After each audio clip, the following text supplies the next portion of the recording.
সাদ আব্দুল্লাহ বনানী থেকে জানতে চেয়েছেন, অনেক সময় দেখা যায় আজান হচ্ছে আর আমি হয়তো কোনো কাজে ব্যস্ত, ফলে আজানের জবাব দিতে ভুলে যাই। পরক্ষণে আজান শেষ হওয়ার পর আমি কি তার জবাব দিতে পারবো?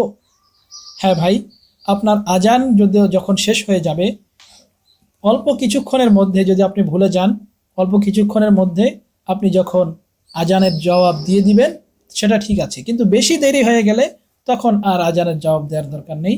বেশি দেরি হয়ে গেলে আর আজানের জবাবটা আপনার সেই রকম হুকুমে থাকে না, যেহেতু অনেক দেরি হয়ে গেছে, অনেক বিলম্ব হয়ে গেছে। তো আপনি যদি কোনো কাজে থাকেন, আপনার কাজ আজান শেষ হওয়ার সাথে সাথে যদি মনে হয় অল্প সময়ের মধ্যে, আপনি জবাব দিয়ে নেবেন। আর বিশেষ করে খেয়াল রাখতে হবে, আজান আল্লাহ রাব্বুল আলামিনের ঘর থেকে ডাক, আজান হওয়ার সাথে সাথেই আজানের জবাব দেওয়ার চেষ্টা করতে হবে। আপনার যে কাজই থাকুক না কেন, একটু খেয়াল করে অভ্যাস করে নিলে যখন অভ্যাসে পরিণত হয়ে যাবে, তখন আজান হওয়ার সাথে সাথে আপনার মুখ থেকে অটোমেটিকলি জবাব চলে আসবে।